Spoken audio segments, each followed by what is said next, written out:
What am I willing to do so that the result can happen? So, like, for example, one of the things I was afraid of doing is getting feedback from customers who wanted a refund, right? That doesn't feel good, doesn't feel great to anyone.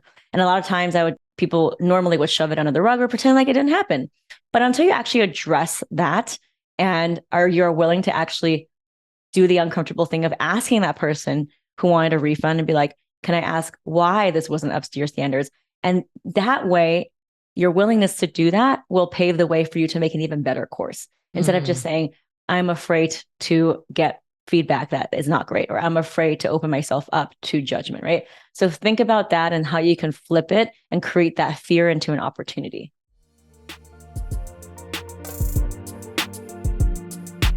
Welcome back to another episode of WinHers United, the podcast. I'm your host, Nicole Walker, and I truly appreciate you listening in. This is Season 11, Episode 6, entitled Tell Your Story with Gloria Chou. Before we jump into the interview, I want to tell you more about me and WinHers United, the podcast. I believe that success leaves clues. And WinHers United, the podcast, was created to give you the clues you need to succeed in business, mindset, personal development, and self-care. These are the 4 pillars we stand on here at WinHers United, which is why they are emphasized, so we can all live a complete and fulfilled life, both personally as well as professionally. I also believe that you can't be what you can't see, which is why WinHers United showcases women of color entrepreneurs. If you love WinHers United, please invite someone you know to listen and tell your friend to tell a friend. Let's spread the knowledge, y'all. You know we believe in being empowered and empowering on. Now, without further ado, let's get into Season 11, Episode 6, entitled Tell Your Story with Gloria Chou. All right, we're back with another amazing, winning woman of color entrepreneur. Gloria, welcome. Thank you for having me. So excited to have you and learn from you. And listen, guys, her expertise is what we all need. So get your pen, get your paper, and just get ready for all of the knowledge that Gloria has to share.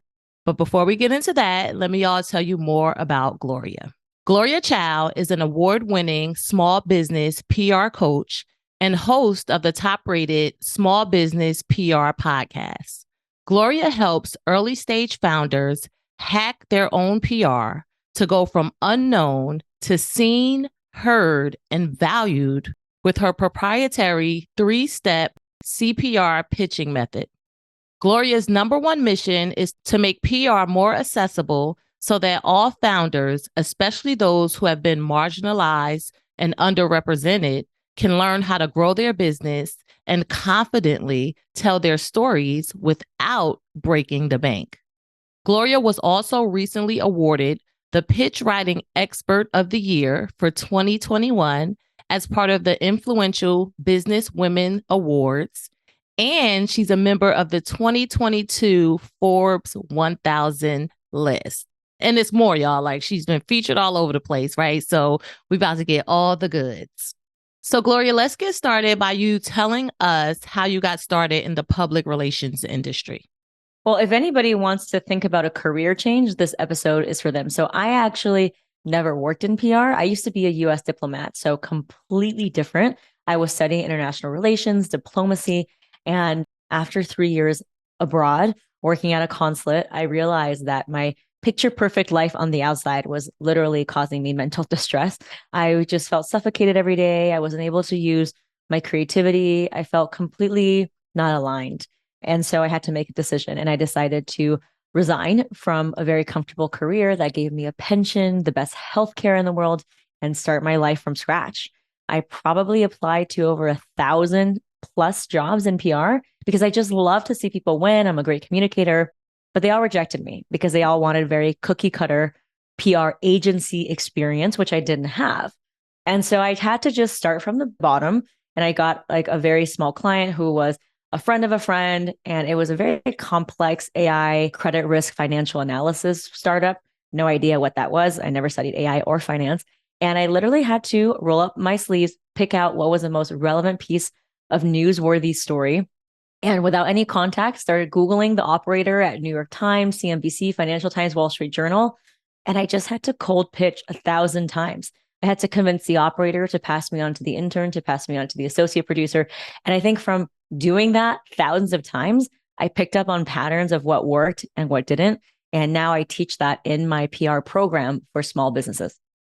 I love that. I love that. That is amazing, right? And we often talk on the podcast about pivoting and moving into something different, right? And I think it's amazing and just speaks to the importance of caring for your whole self, right? And really taking advantage of this one life that we have to live, right? Because some people will listen to you and say, this woman is crazy. Like, did you leave a cushy job with a pension? Like, pensions are hard to come by nowadays, right?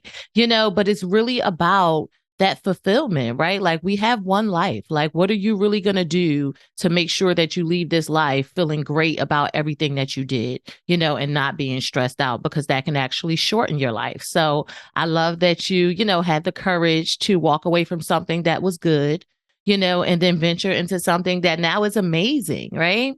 Yeah. So talk to us about why public relations or PR is important. So I've always been that person who loves to connect people. Oh, you have a business? You should talk to this person. Oh, you're doing this? You should. I just love to see people be elevated and shine. Like, nothing makes me happier. And I think PR is an extension of that, because what you're doing essentially is giving that person a platform, right? Whether it's through getting on TV interviews, magazine interviews, or podcasts. So that's really what it is in a nutshell.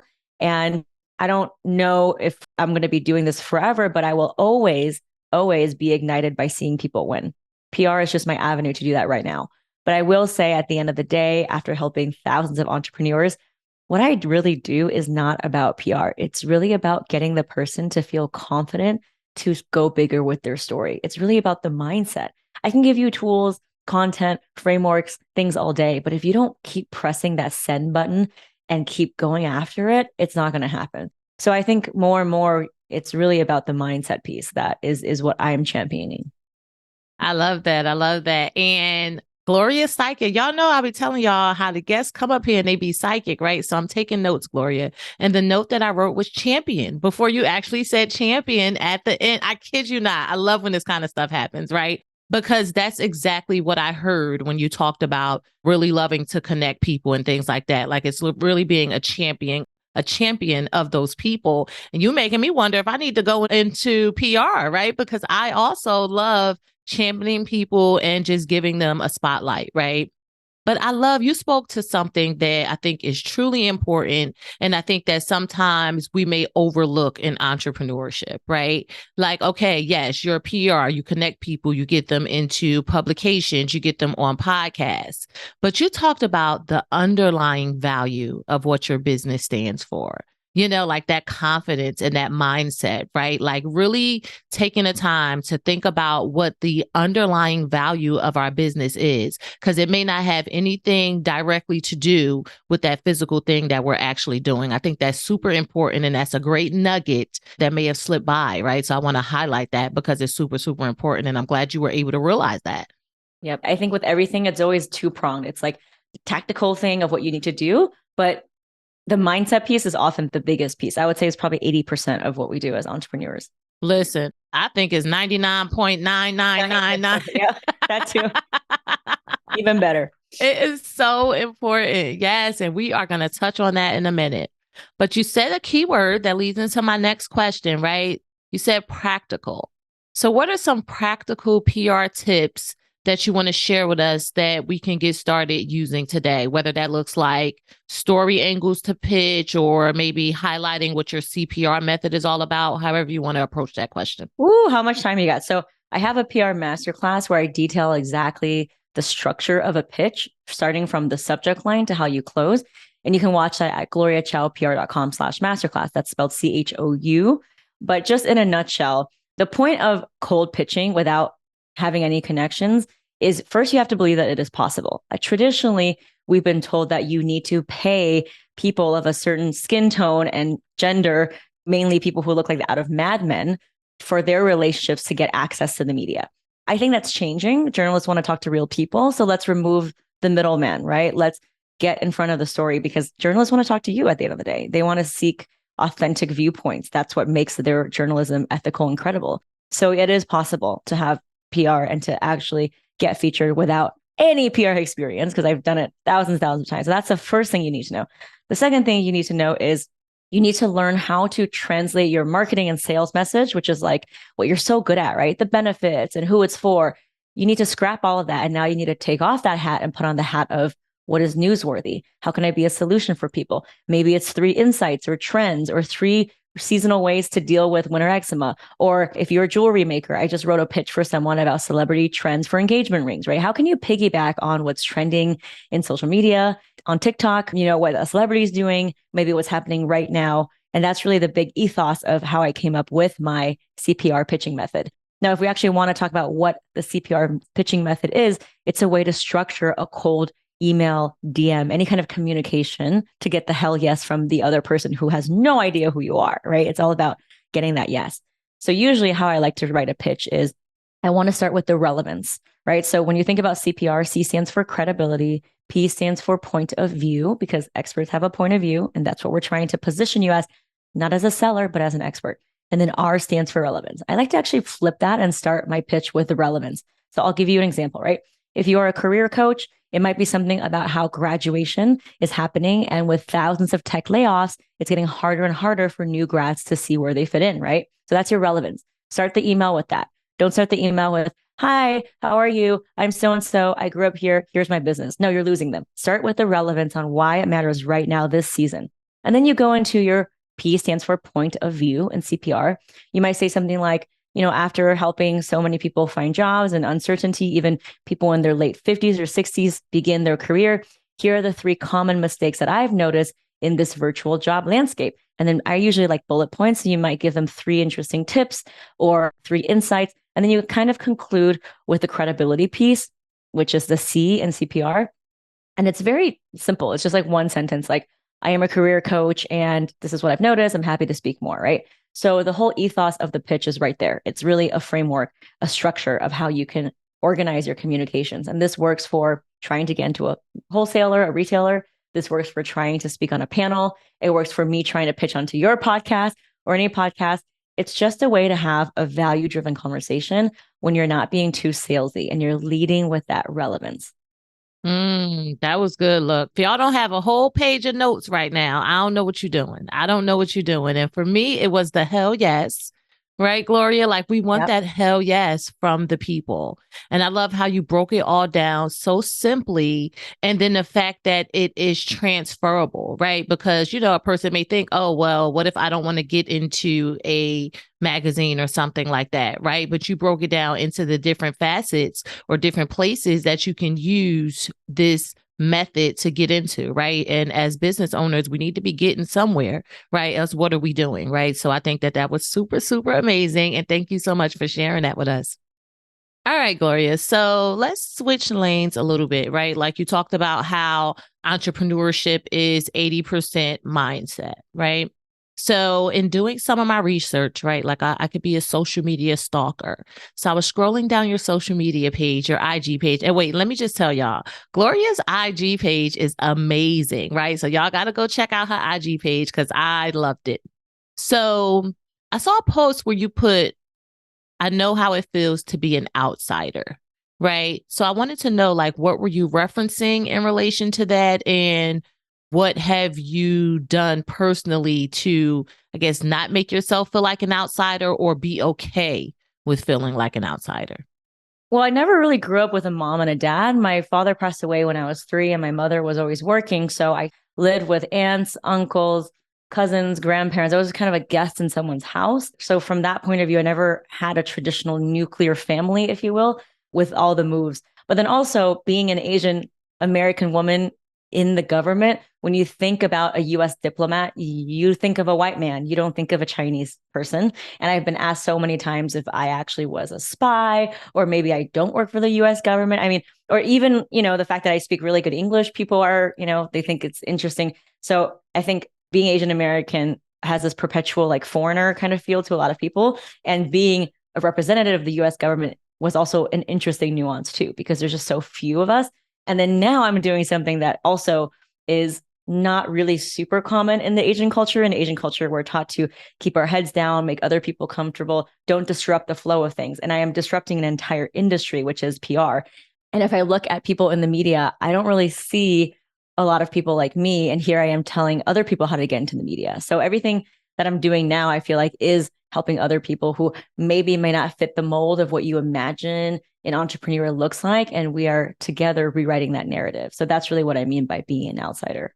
I love that. I love that. And that is actually part of the premise of why this podcast started, right? Like I really wanted to talk about leadership or self-leadership principles based on the premise that when you think of a leader, you think of a white male. But yet we as women of color are leading every day, whether we're leading our household, whether we're leading our children, ourselves, like a lot of people don't realize like you're a leader because you have to get up and lead yourself every single day. Right. So I love that, changing the narrative. And even if you are an outsider, quote unquote, you can still do amazing things, right? Like it's really up to, like you said, what do you believe and the work that you're willing to put in to make that thing happen. So I love all of that. All right. So another thing that I saw that you talked about that I was like, this is really, really good. We have to talk about this on the podcast is the concept of willingness versus fear. Right. So, let the audience know, like, what's the difference between willingness and fear and how can we navigate that terrain? So fear is natural, right? Because we in our primitive minds, we're always trying to protect ourselves and to just maintain the status quo. But we're not here to do that. We're here to make a dent in the universe. And so that takes a lot of courage to go past the status quo, right? And so a lot of fear comes in. And I realize with every step of our business, we have to let go of our limiting mindsets, right? Even you, Nicole, building this podcast, I'm sure it was hard for you to get started. Maybe you were like, oh, I don't have the right equipment or whatever. And imagine if you were just stuck there. There's so many people who would not have benefited from everything that you've created, right? So you had to overcome that limiting mindset, just like I had to overcome my limiting mindset of building a PR course when I've never made a course. I'm not a funnel magician. I'm not one of those and just create it from scratch. So fear is natural and we encounter it so much as entrepreneurs because there's not a pathway for us. We're kind of outside of the traditional realm of like, here's what you do now, and then here's what you do later. There's not really like a chronological order for us. And so dealing with fear, I thought, okay, how can I shift my perspective about fear, which is something that I have to get comfortable with in order to grow? And I thought about what if instead of asking yourself, I'm afraid of this, and, like, how afraid am I? If you flipped it and said, what am I willing, right? What am I willing to do so that the result can happen? So like, for example, one of the things I was afraid of doing is getting feedback from customers who wanted a refund, right? That doesn't feel good, doesn't feel great to anyone. And a lot of times people normally would shove it under the rug or pretend like it didn't happen.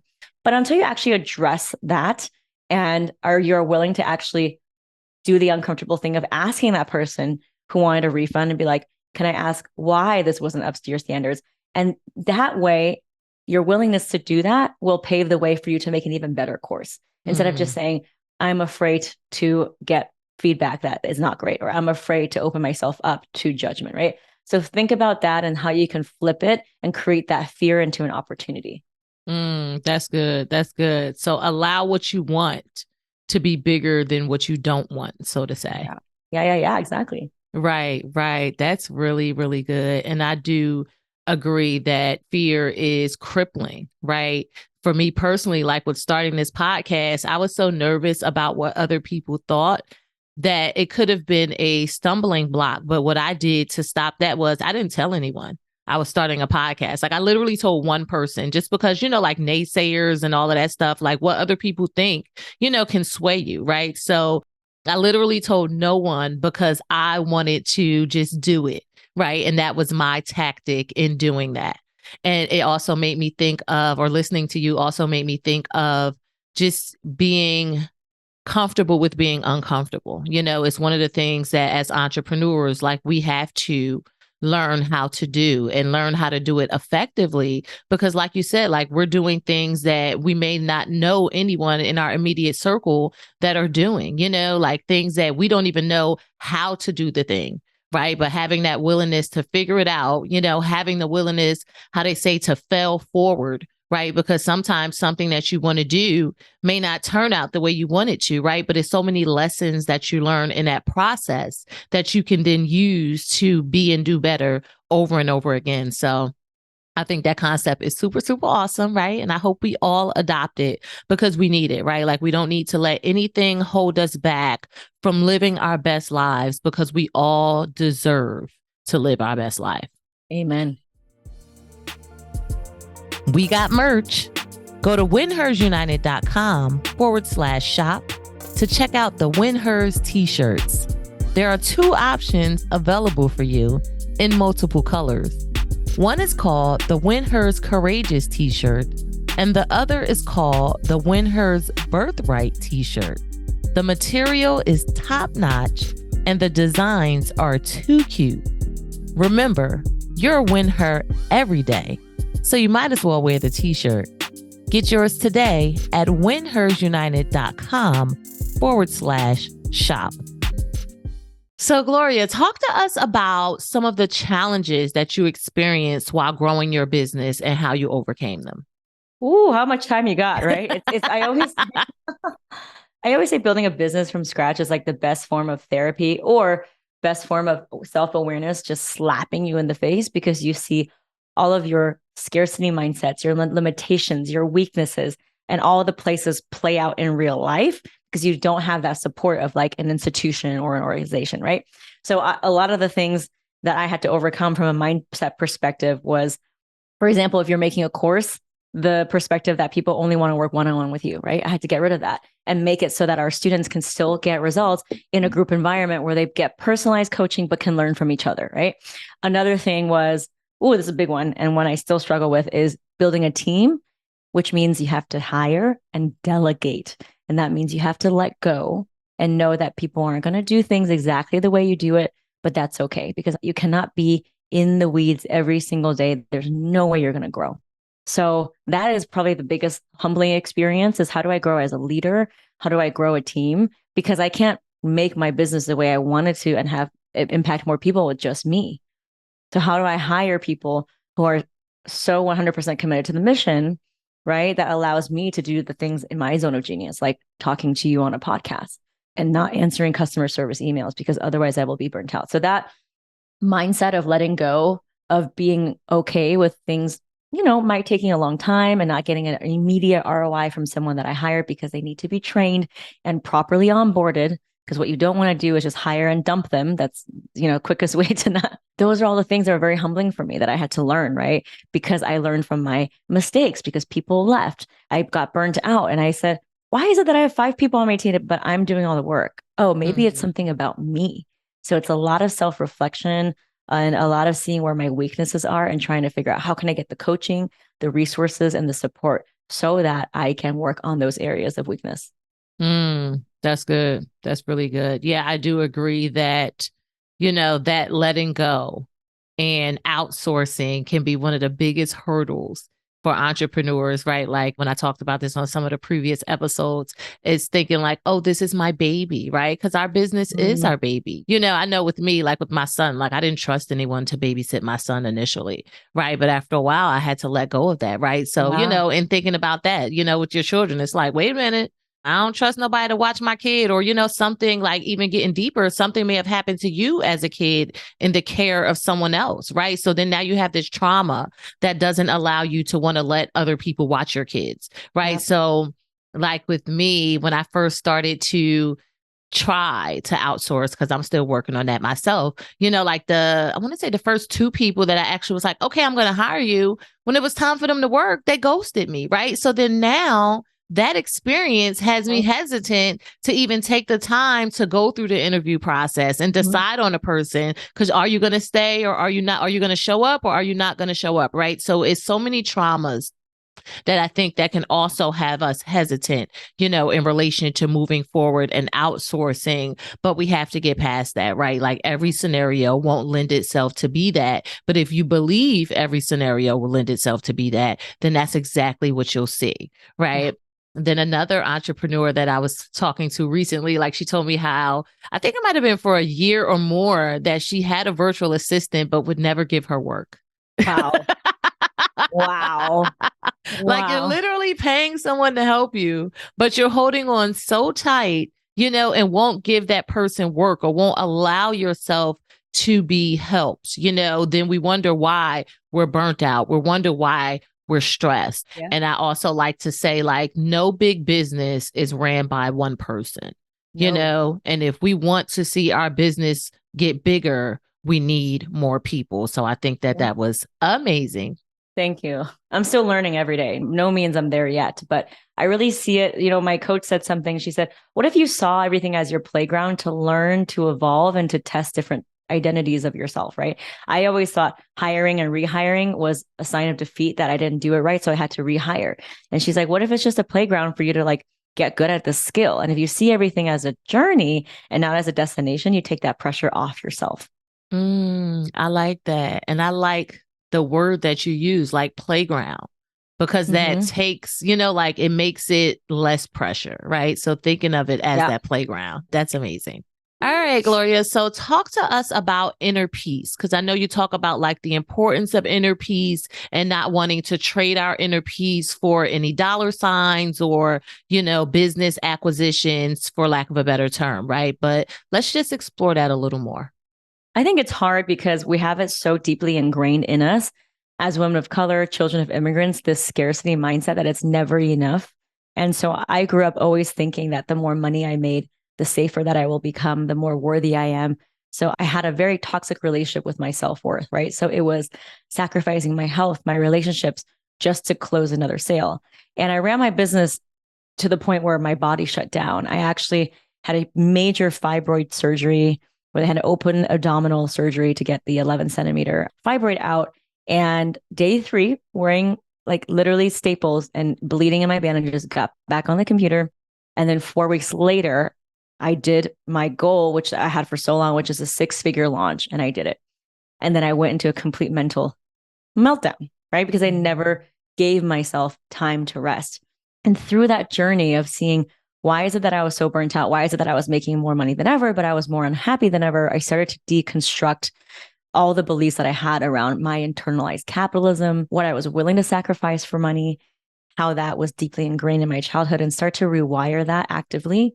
Because a lot of times when we're doing it, it's just subconscious programming, right? So if my husband's talking to me, my email will always be more important. And it got to a point where he would be talking to me and I wouldn't even be listening to him. I would be like in the DMs or messaging my team. Nobody wants to work with someone like that. Like no team wants you to be messaging them at all hours of the night. And so that lack of boundaries came from a lack of self-worth, that came from deeply ingrained scarcity of, it's never enough. And so every single day I'm actively trying to rewire that and share my story, because I know it's so common in all of us, right? As entrepreneurs, we have an infinite cap to what we can earn, but we don't have an infinite amount of energy.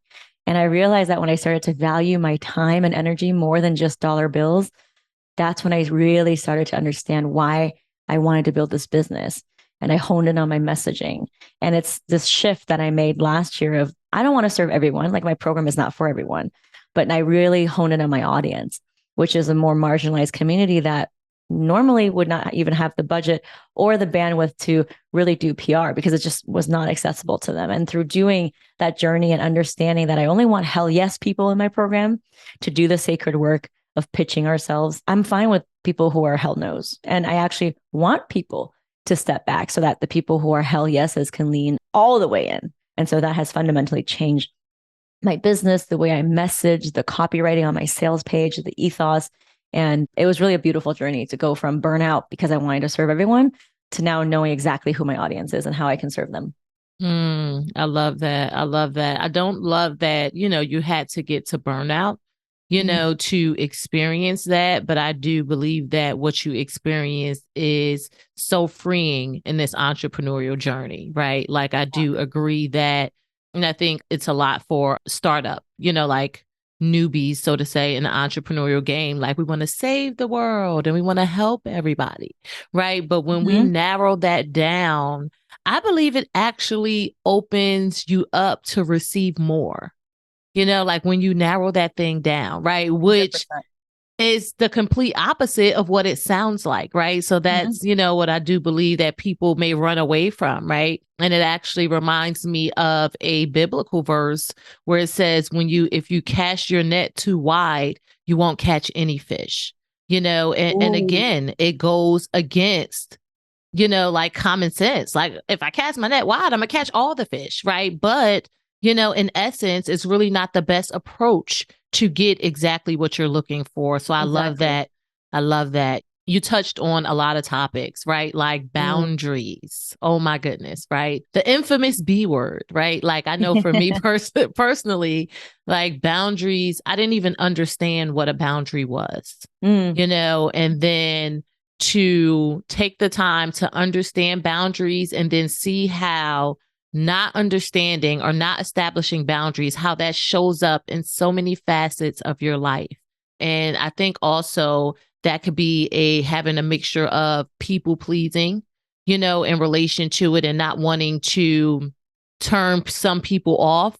It definitely directs to self-worth, and the importance of that, right? Like, so many gems, and such important stuff that I think like until we get down to the root of all of these things that we may overlook because we're thinking about, building this big business and all of these dollar signs, like till we get to the root of these things, it won't equate to true happiness, right? Like we won't be that holistic person, which is why on the podcast, we talk about business mindset, personal development, and self-care, because I really want to preach the importance of being holistic in this journey, because if not, what are we doing? Like, what are we doing? Right. So, Gloria, tell us why self-care is important to you and what you do to practice self-care. I always gave my energy out like an endless bucket. And I always thought that that was just me. Like I'm a gregarious, outgoing person. But I also realized that was a result of a dysregulated nervous system from my childhood traumas, right? Moving every other year, not knowing where I was going to live next.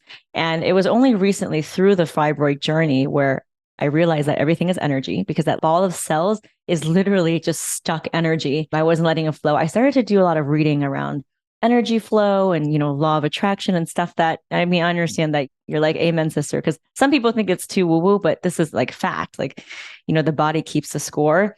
I started to realize that there's such a connection between how we give our energy, how we build our business, and how our body is always talking to us. So self-care has become much more important, but also allowing yourself to spend money on self-care, right? Leaning into that and saying that I am worth it to get a massage, or I'm worth it to do this, and letting yourself just feel like deserving. That is the root of everything, right? And then starting to create more time in my schedule where I'm not getting on calls with people all the time, because I know my offer stands on its own. We have people getting so many wins from all over the world. I don't need to convince anyone, right? So that's like the second layer of energy. And then just being very intentional with when I do give energy. So I now added monthly workshop training calls with me where I review their pitches. I introduce the members to everyone. I bring on guests, and it's like a mastermind style coaching at such an accessible price. And I didn't raise the price of my program. It's for the same price. And I give all of my energy there. Like last time I was on the call for 3 hours. Oh, wow. So I realized like that fills my cup and some other things don't. So it's just understanding where that energy is coming from. Am I giving from a place of desperation because I'm afraid to lose a sale or a client? Or am I really truly happy to help them because I know this can really help them, right? So I started to just answer DMs and try to help people and give them free resources without any expectations. And I realized the more I did that, the more my business actually flourished. And there are times where I'm just like, for self-care, like I'm just not responding to the email today. And that's okay too, right? Because today we treat, emails like text messages. And that, I feel like that's very toxic, like emails are not text messages. We should not be responding within like a 3-minute window, which I was. So self-care from that point of view, but then also like treating myself like, worthy. So getting myself gifts. I get a massage every week, which is it's body work, right? To move the energy, enrolling in programs, And I just hired a somatic therapist to work through a lot of the things that I have from childhood that were coping mechanisms, right?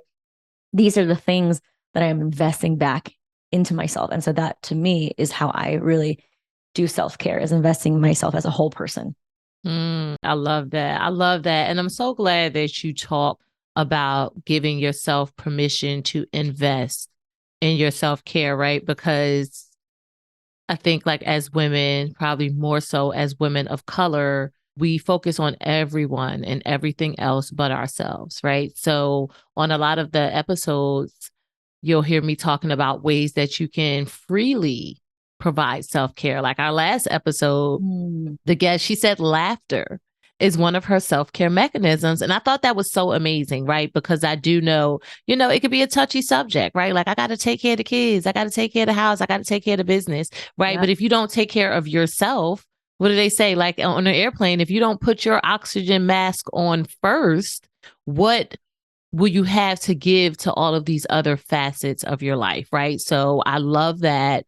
Invest in yourself and your self-care, right? Like we invest in trainings and master degrees and, brick and mortar businesses. Like we invest in all of these things, right? But what are you doing to make sure that your cup is not empty? I think that's super, super amazing. And I love how you took a step back to redefine where you wanted to spend your time, right? Like I always say, like time is the most precious resource, right? Like it's something that we do not get back, so really being intentional about how you want to show up and how that contributes to your whole person, I think is super, super amazing. And I do agree with you in relation to not having to respond to every single thing. It's so crazy the way this digital world has programmed us, so to say, like I go to dinner with my children. I have a 23-year-old and I have a 9-year-old, right? And my 23-year-old, she's on her phone the entire time. My 9-year-old, when I'm doing stuff around the house, like he'll hear the phone ring or the phone buzz and he's like, "Are you going to check that?" And I'm like, "No, not right now. Like I'm doing something," and kind of teaching that it's okay not to respond to that ding. Like nothing's going to happen. And if it does, then I believe that, oh, well, it wasn't meant to be in this moment. Right? Because being present, like we are losing the art of being present, right? And I think that's something that we need to pay more attention to because it's super, super, super important. Oh, and I was going to say, it reminded me of the TV show. It was a special on Netflix, the one that talked about social media. What was it called? The social something. I forget. It was a while back, but not too long back. But it talked about what social media does in the brain and all of the things and how they're like creating different things to just continue to get our attention. Like if you pay attention in the past, Messenger didn't tell you like, hey, you had this message 2 days ago that you didn't respond to. Even your email, hey, 3 days ago, you got this, you didn't respond. Like it's all of these ways to keep us engaged in this digital world when it could also be at the deficit of us missing out on the world that's right in front of us, right? So it's something to pay attention to. I really enjoyed this interview with Gloria, and I hope you did as well. My takeaway for today is to find creative and relevant ways to tell my story because my story is valuable. I really appreciated Gloria breaking down her CPR method for us so that we can own our public relations pursuits. But enough about me. How about you? What's your takeaway from this episode? Send me an email and let me know. My email is winhersunited@gmail.com. I would love to hear from you. One of my mottos is sharing is caring. So I sure hope that you care to share. Also, don't forget to go to winhersunited.com/podcast. This is where you'll find the show notes for today's episode. You can read Gloria's full bio, get the links to connect with Gloria, get the Cash App handle for WinHers United, get the direct link to my Buy Me a Coffee page, get the link to get your WinHers t-shirt, and more. We'll be back in 2 weeks with another amazing, winning woman of color entrepreneur. But until then, As always, be empowered and empower on.